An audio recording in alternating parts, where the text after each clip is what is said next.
नमस्कार मेरे डर और सस्पेंस के शौकीन साथियों।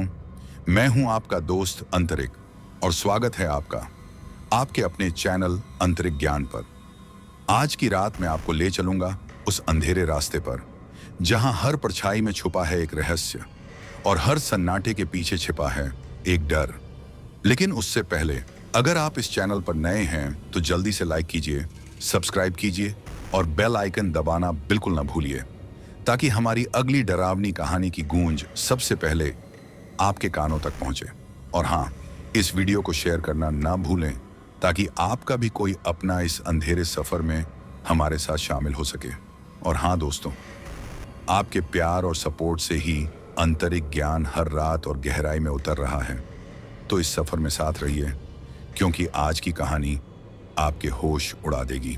राजगढ़ का गांव उस रात अजीब तरह से खामोश था। शादी की रोशनी पूरे मोहल्ले में झिलमिला रही थी, ढोल की थाप दूर तक गूंज रही थी और हवा में घुली थी हल्दी, फूलों और धुएं की गंध। लोग नाच रहे थे, बच्चे खिलखिला रहे थे, पर इस सारी खुशी के बीच एक ऐसी खामोशी थी जो किसी अनजाने डर को जन्म दे रही थी। गांव की कुछ बुजुर्ग औरतें चुपचाप कोने में खड़ी थीं। उनकी निगाहें बार बार दुल्हन के घर की ओर उठ रही थीं।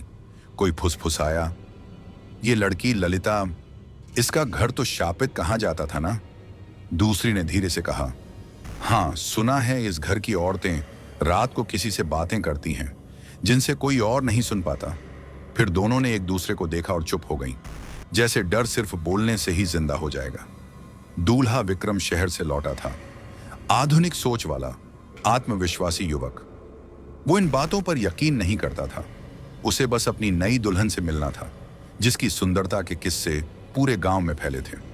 शादी की रस्में पूरी हुई, ढोलक की थाप धीमी पड़ी, लोग अपने घर लौटे और अब वह पल आया जिसे गांव की औरतें पहली रात की किस्मत कहती थीं। कमरे के बाहर लालटेन की लौ कांप रही थी। अंदर ललिता चुपचाप बैठी थी, लाल जोड़े में गहनों से सजी, पर उसका चेहरा जैसे बर्फ में ढला हुआ हो। उसकी उंगलियां बहुत ठंडी थीं और उसकी सांसें बेहद धीमी। विक्रम ने कमरे में कदम रखा। हवा अचानक भारी हो गई, दीवारों पर साए हिलने लगे, जैसे कोई अदृश्य मौजूदगी उसकी हर हरकत देख रही हो। उसने हल्के कदमों से आगे बढ़कर कहा, ललिता। उसकी आवाज गूंजी, पर जवाब नहीं आया। बस वो घूंघट के नीचे हल्का सा हिला और एक पल को लगा जैसे हवा रुक गई हो। विक्रम ने धीरे से उसका घूंघट उठाया। चेहरा सचमुच चांद की तरह उजला था, पर आंखें ऐसी थीं जैसे किसी अंधे कुएं की तली में झांक रहे हों। उनमें न कोई चमक थी, न मुस्कान, बस गहराई, और उस गहराई में छिपा कोई अनकहा भय। तुम बहुत खूबसूरत हो, विक्रम ने कहा। आवाज हल्की कांप रही थी। ललिता मुस्कुराई, पर उसकी मुस्कान में गर्मी नहीं थी। वो मुस्कान बर्फ की तरह थी, ठंडी, स्थिर, जो आंखों तक नहीं पहुंची। विक्रम ने उसका हाथ थामा तो उसकी देह कभी बर्फ जैसी ठंडी लगी और अगले ही पल जैसे अंगारों में तप रही हो। विक्रम ने झटके से हाथ पीछे किया। ललिता के होंठों पर अब हल्की मुस्कान थी, पर वो मुस्कान इंसान की नहीं लग रही थी। उसी क्षण कमरे में चंदन की मीठी महक फैल गई और कुछ ही पल में वही महक गंधक की बदबू में बदल गई। विक्रम का सिर घूमने लगा। दीवारों की परछाइयां लंबी और टेढ़ी होती गईं। उसने आंखें मलकर देखा तो ललिता की छाया दो हो गई थी। एक वहीं बैठी थी, दूसरी दीवार पर, जो उसके साथ साथ नहीं हिल रही थी। विक्रम का दिल जोर से धड़कने लगा। वो खुद को समझाने लगा, ये थकान है, बस थकान। पर तभी उसने अपने कान के पास फुसफुसाहट सुनी, इतनी पास कि उसकी सांस तक रुक गई। अब तुम मेरे हो। विक्रम ने झटके से सिर घुमाया। कमरे में कोई नहीं था, सिर्फ ललिता बैठी थी, वही ठंडी मुस्कान लिए। उसकी आंखें अब लालिमा से चमक रही थीं और उसकी छाया विक्रम की छाया से लंबी होकर दीवार तक जा रही थी। उस रात कमरे की लालटेन बुझ गई और खामोशी में सिरा दो सांसों की आवाज बची, एक इंसान की और दूसरी किसी अनदेखी सत्ता की। विक्रम उस रात अपनी पत्नी के साथ नहीं सोया था। वो सोया था अंधकार की गोद में। सूरज की पहली किरण राजगढ़ की गलियों पर पड़ी तो गांव के लोग जागे, पर विक्रम के घर के आसपास एक अजीब सन्नाटा पसरा था। रात की बारात की हंसी अब कहीं गुम हो चुकी थी और सुबह की हवा में अब भी अगरबत्ती और राख की गंध घुली थी। विक्रम उठा तो उसे लगा जैसे उसकी पूरी देह टूट चुकी हो। उसके गले पर हल्के खरोंच के निशान थे और बाहों पर नीले निशान उभर आए थे, जैसे किसी ने रात में उसे जोर से पकड़ा हो। उसने आईने में खुद को देखा। आंखों के नीचे काले घेरे, चेहरा पीला पड़ चुका था। उसने खुद से कहा, यह बस थकान है, कुछ नहीं। पर भीतर कहीं एक अजीब डर उग चुका था, जिसे शब्द नहीं थे, बस एहसास था। ललिता उस वक्त आंगन में थी। हवा में सूखे फूलों की महक थी और वह उसी मासूमियत से मुस्कुरा रही थी। उसकी आंखों में पिछली रात की कोई झलक नहीं थी, जैसे वो वही लड़की नहीं जो रात को उसके कानों में अब तुम मेरे हो फुसफुसाई थी। विक्रम ने खुद को समझाने की कोशिश की, शायद मैंने सपना देखा होगा। पर जब उसने उसकी ओर देखा तो उसकी मुस्कान के नीचे कुछ और ही छिपा था, एक हल्की ठंडी, लगभग शैतानी चमक। शाम ढलने लगी, आसमान पर लाल रंग फैल गया और हवा में फिर वही गंध उठने लगी, चंदन और गंधक का मिला जुला नशा। विक्रम का दिल तेजी से धड़कने लगा। वो मंदिर गया, पर वहां भी मन शांत नहीं हुआ। पुजारी ने जब उसका चेहरा देखा तो बस इतना कहा, कुछ परछाइयां ऐसी होती हैं बेटा, जो इंसान के साथ चलती हैं और उसके जाने के बाद भी रहती हैं। विक्रम ने सवाल करना चाहा, पर शब्द गले में अटक गए। वो बिना कुछ कहे लौट आया। उसके कदम भारी थे और रात फिर नजदीक आ रही थी। कमरे में लौ बुझने लगी। ललिता ने आज गहरे नीले रंग की साड़ी पहन रखी थी और उसके माथे पर बिंदी रक्त जैसी लाल थी। वो दरवाजे के पास खड़ी थी, बिल्कुल स्थिर, बिना पलक झपकाए, और उसकी आंखों में वही ठंडा अंधकार।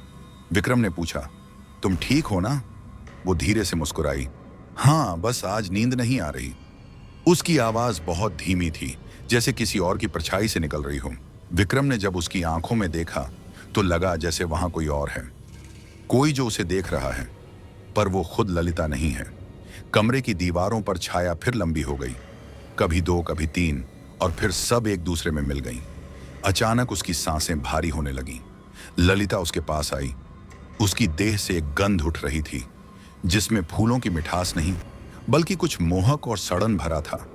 उसने विक्रम का चेहरा अपने हाथों में लिया और धीरे से उसके होंठों पर अपने होंठ रख दिए। विक्रम की सांसें थम गईं। उस पल उसे लगा कि वो किसी इंसान को नहीं, किसी अदृश्य शक्ति को छू रहा है। उसका सिर घूमने लगा और आंखों के आगे अंधेरा छा गया। वो होश और नींद के बीच झूलने लगा। उसने महसूस किया, उसका शरीर अब उसका नहीं रहा। उसकी आत्मा जैसे धीरे धीरे किसी और के भीतर खींच रही हो।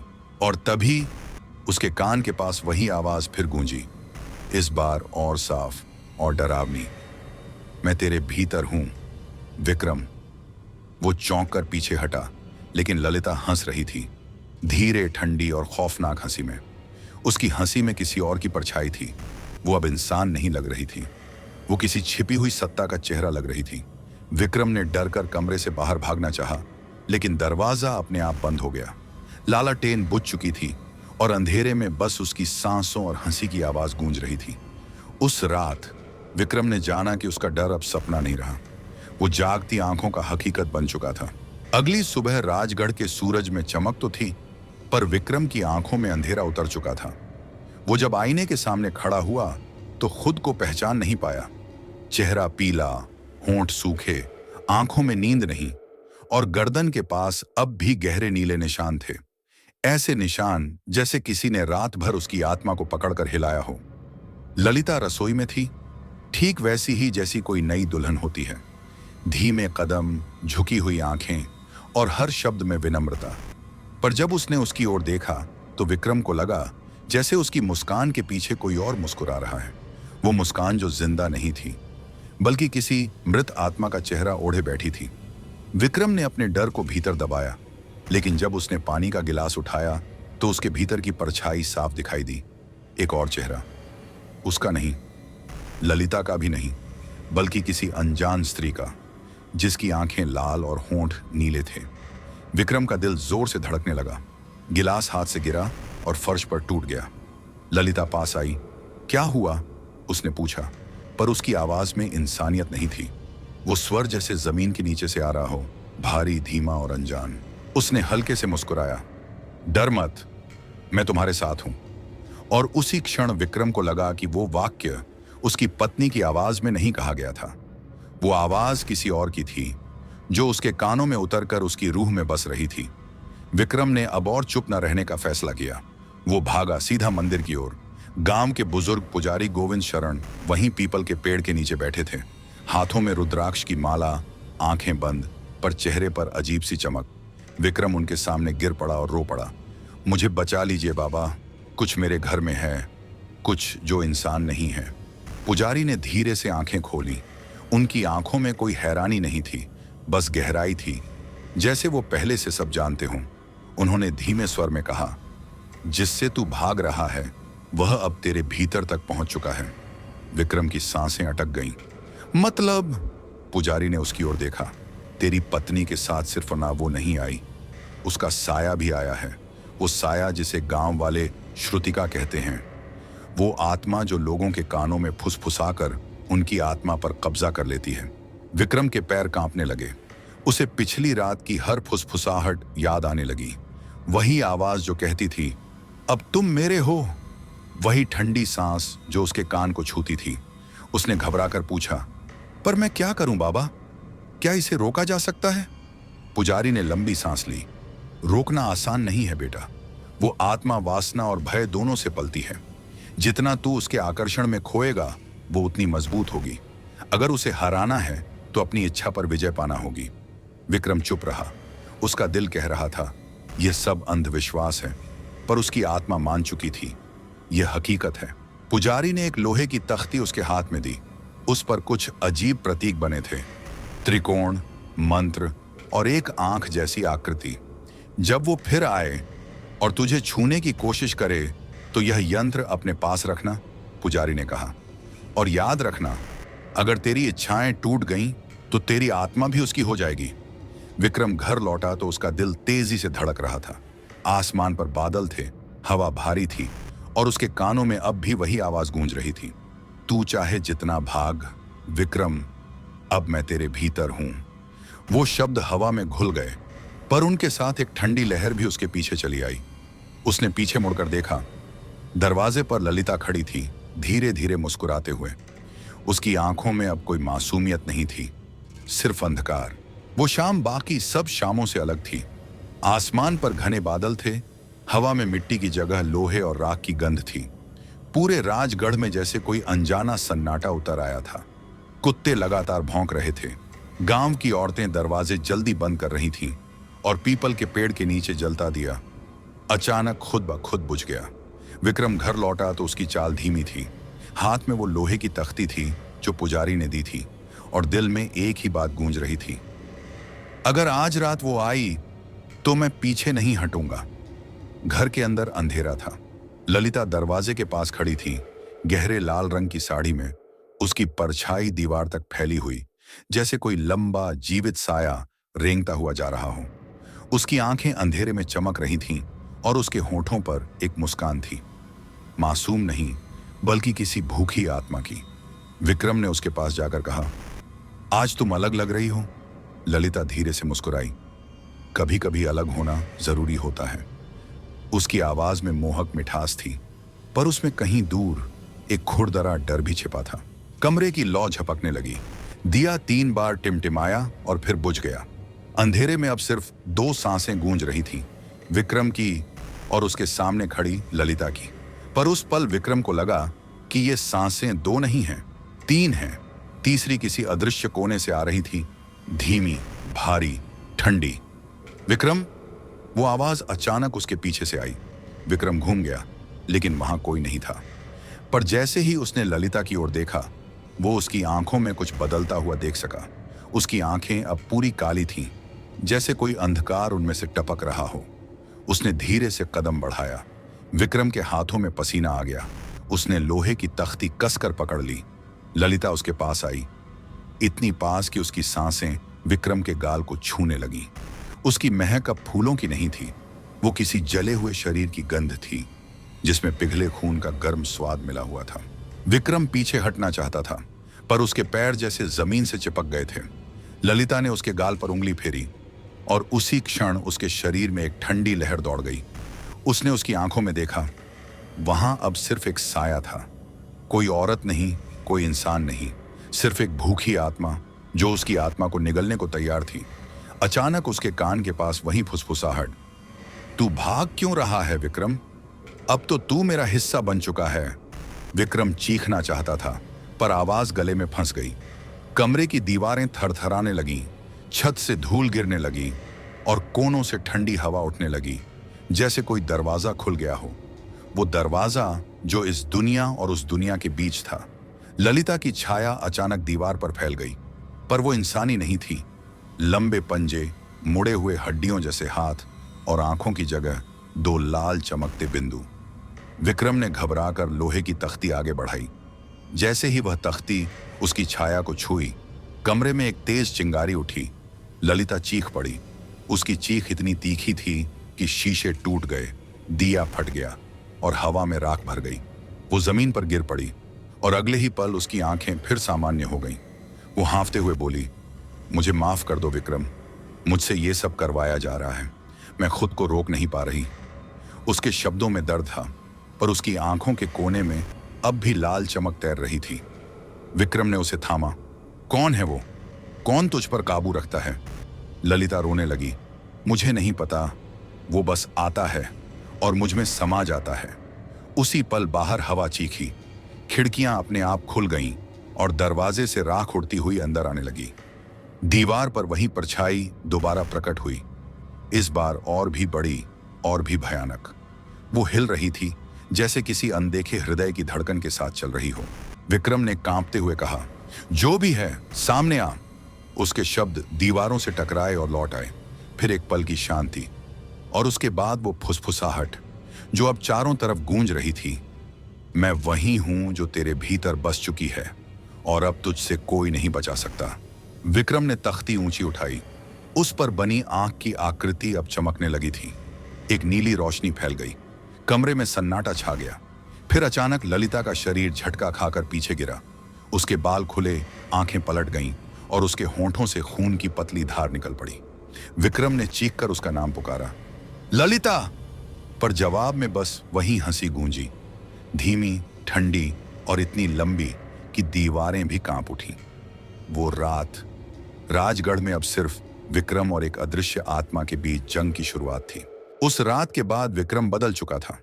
वो अब वही इंसान नहीं था जो हंसता, बोलता या किसी से नजरें मिलाता था। उसकी आंखों में नींद की जगह अब डर बस गया था और उसके घर के बाहर पेड़ों पर बैठे कौवे तक खामोश हो गए थे। गांव में खबर फैल गई थी, विक्रम के घर में कुछ है। लोग दूर से ही उसके आंगन को देखकर रास्ता बदल लेते। बच्चे वहां से गुजरते तो अचानक रोने लगते और रात में उस घर के आसपास से गुजरते वक्त हवा अपने आप ठंडी पड़ जाती। विक्रम ने कई बार मंदिर जाकर पुजारी से मदद मांगी, पर पुजारी ने सिर्फ एक ही बात कही, अब इंसानी प्रार्थनाएं काम नहीं करेंगी बेटा, अब तंत्र की साधना करनी होगी। वो उसे अपने साथ गांव के बाहर एक पुराने खंडहर जैसे स्थान पर ले गया।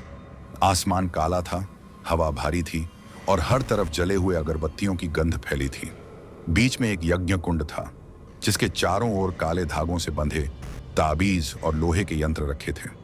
पुजारी ने धीमी आवाज में कहा, यहां किसी इंसान का नहीं, आत्माओं का दरबार लगता है। विक्रम कांप गया। क्या यह सब सच में जरूरी है? पुजारी बोला, अगर तू इसे अब नहीं रोकेगा तो अगली पूर्णिमा को तेरी आत्मा भी उसी के भीतर समा जाएगी। वो आत्मा जो तेरी पत्नी के शरीर में छिपी है, सिर्फ तू ही उसे बाहर निकाल सकता है, पर इसके लिए तुझे अपने ही डर से लड़ना होगा। विक्रम ने गहरी सांस ली। वो अब पीछे नहीं हट सकता था। उसने यज्ञ कुंड के पास घुटनों के बल बैठकर आंखें बंद की। पुजारी ने मंत्रोच्चारण शुरू किया, धीमी, गूंजती और अंधेरे में चुभने वाली आवाजें। विक्रम ने आंखें बंद की और गहरी आवाज में बोला, ओम ह्रीं क्लीं चा मुंडाय वे चेम छिम। उसी पल हवा ठंडी पड़ गई और दीवारों से राख उड़ने लगी। हवा में अचानक कंपन हुआ, चारों दिशाओं से राख उड़ने लगी। दीपक की लौ कांपने लगी और फिर खुद ब खुद बड़ी हो गई। विक्रम ने आंखें खोली और जो उसने देखा वो उसकी आत्मा तक हिला गया। आग की लपट्टों के बीच उसे ललिता का चेहरा दिखाई दिया, पर वो ललिता नहीं थी। उसकी आंखें पूरी काली थीं, होंठों पर खून था और उसके माथे पर तांत्रिक चिन्ह जल रहा था। विक्रम, वो आवाज हवा में गूंजी, धीमी, भारी और दर्द से भरी हुई। मुझे बचा लो, विक्रम ने चीख कर कहा। तू कौन है? तू मेरी पत्नी नहीं है। आग की लपटों में उसका चेहरा और पास आया। अब उसका रूप धीरे धीरे बदल रहा था। उसके बाल लंबे हो गए, चेहरा बूढ़ी औरत जैसा हो गया और आंखें दो लाल गोले बन गईं। मैं वही हूं जिसे तेरे ससुर ने बुलाया था। विक्रम का दिल थम गया। क्या? वो हंसी, धीमी पर झर से भरी हुई। सालों पहले तेरी सास और तेरे ससुर ने एक तंत्र साधना की थी। वे चाहते थे कि उनका वंश अमर हो जाए, पर साधना अधूरी रह गई और मैं अधूरी पिशाचिनी बनकर इस घर से बंध गई। ललिता के जन्म के साथ मैं उसमें समा गई और अब जब तुम उससे जुड़े तो तुम्हारी आत्मा मेरे लिए द्वार बन गई। विक्रम का शरीर सुन्न पड़ गया। उसने पुजारी की ओर देखा। पुजारी अब तक लगातार मंत्र पढ़ रहा था, पर उसकी आवाज कांप रही थी। आग की लपटें अब नीली हो चुकी थीं और हवा में चीखों की गूंज फैल गई थी। ललिता की आत्मा या वो सत्ता अब यज्ञ कुंड से बाहर निकल रही थी। उसका आकार बड़ा होता जा रहा था। वो जमीन पर नहीं, हवा में चल रही थी। उसके पैरों की जगह धुएं की लहरें थीं और उसकी परछाई दीवारों पर फैलकर चारों ओर छा गई। पुजारी ने कहा, विक्रम, ध्यान रख, ये तुझसे तेरे प्रेम का इस्तेमाल करेगी। विक्रम ने आंखें बंद की। उसके मन में ललिता की मुस्कान, उसकी मासूम हंसी और उसकी पहली रात की आंखें घूमने लगीं। उसने कांपते होंठों से कहा, अगर तुझे ललिता चाहिए तो मुझे ले जा, पर उसे छोड़ दे। वो सत्ता ठाका मारकर हंसी। कितना प्यारा है तेरा प्रेम, इसीलिए तो मैं तुझे छोड़ नहीं सकती। उसने विक्रम की ओर हाथ बढ़ाया। हवा का झोंका इतना ठंडा था कि उसकी सांस रुक गई।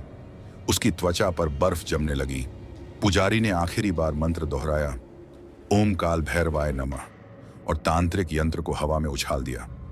वो यंत्र सीधा उस आत्मा से टकराया। एक विस्फोट हुआ। आग, धुआं और राख का मिलाजुला तूफान उठा। जब धुआं छौंटा तो वहां ललिता जमीन पर बेहोश पड़ी थी और विक्रम की हथेलियों पर जलने के निशान थे। पुजारी थका हुआ था, उसकी सांस टूट रही थी। उसने धीमी आवाज में कहा, तूने आज उसे रोका है पर खत्म नहीं किया। अगली पूर्णिमा को वो लौटेगी और तब ये युद्ध आखिरी होगा। विक्रम ने ललिता को अपनी बाहों में लिया। उसके चेहरे पर अब कोई डर नहीं था, पर उसकी सांसें ठंडी थीं। वो शांत थी पर जिंदा थी। और जब विक्रम ने उसके कान के पास झुककर फुसफुसाया तो उसे एक हल्की सी आवाज सुनाई दी, अभी खत्म नहीं हुआ। उसके शरीर में सिहरन दौड़ गई और आसमान में छिपे चांद के पीछे से एक परछाई फिर से मुस्कुरा रही थी। राजगढ़ पर उस रात एक अजीब सन्नाटा छाया था। आसमान में बादल नहीं थे, फिर भी चांद की रोशनी लाल थी, जैसे किसी ने उस पर खून का पर्दा डाल दिया हो। हवा में मिट्टी नहीं, राख उड़ रही थी। हर घर का दरवाजा बंद था, हर खिड़की पर पर्दा गिरा था और लोग अपने बच्चों को छिपाकर बैठे थे, क्योंकि आज की रात पूर्णिमा की रात थी। वो रात जिसका इंतजार उस आत्मा को सदियों से था। विक्रम के घर के बाहर पीपल के पत्ते तक स्थिर थे। दीवारों पर जलते दिए एक एक कर बुझने लगे। अंदर कमरे में ललिता लेटी थी। सांसें चल रही थीं, पर आंखें बंद थीं। वो पिछले 7 दिनों से कुछ नहीं बोली थी, बस कभी कभी अचानक मुस्कुरा देती, जैसे उसके भीतर कोई और मुस्कुरा रहा हो। पुजारी ने उसे चेताया था, अगर आज की रात वो वापस आई तो या तो तेरी पत्नी बचेगी या फिर कोई भी नहीं। विक्रम के हाथों में वो यंत्र था जिसकी लौ अब हल्की सी नीली चमक रही थी। उसने आग जलाई, मंत्रों की थाली सामने रखी और कमरे के चारों कोनों में राख बिखेर दी। हवा में एक अजीब सी ठंडक भरने लगी। कमरे का तापमान गिर गया और बाहर कहीं से कौवे की चीख सुनाई दी। अचानक दरवाजा खुद ब खुद बंद हो गया। लालटेन की लौ एक झटके में बुझ गई और फिर उस सन्नाटे को चीरती हुई एक आवाज आई, धीमी, ठंडी और सीधी आत्मा तक उतर जाने वाली। मैं लौट आई हूं विक्रम। कमरे में धुआं भरने लगा। वो धुआं सिर्फ धुआं नहीं था, वो एक रूप ले रहा था, धीरे धीरे, जैसे कोई छाया अपनी देह बना रही हो। ललिता का शरीर कांपने लगा। उसके होंठों से फुसफुसाहट निकली, भागो, वो आ गई है। विक्रम ने उसका हाथ थामा। मैं कहीं नहीं जाऊंगा ललिता, आज सब खत्म होगा। धुएं में अब 2 लाल आंखें उभर आईं। फिर वो आवाज गूंजी, तू मुझे रोक नहीं सकता। मैंने तेरे वंश को चुना है, तेरी आत्मा मेरा रास्ता बनेगी। विक्रम ने कांपते हाथों से मंत्र दोहराया, हे काल भैरव मेरी रक्षा कर, हे चामुंडा इस अंधकार को रोक ले। आवाज जितनी तेज होती हवा उतनी भारी। दीवारों पर साए नाचने लगे। बिस्तर के ऊपर ललिता उठी, पर अपने पैरों से नहीं। उसका शरीर हवा में तैर रहा था। उसकी आंखें अब काली गहराई में बदल चुकी थीं। विक्रम, उसकी आवाज वहीं थी, लेकिन उसमें एक और परछाई गूंज रही थी। विक्रम ने यंत्र उठाया और आगे बढ़ा।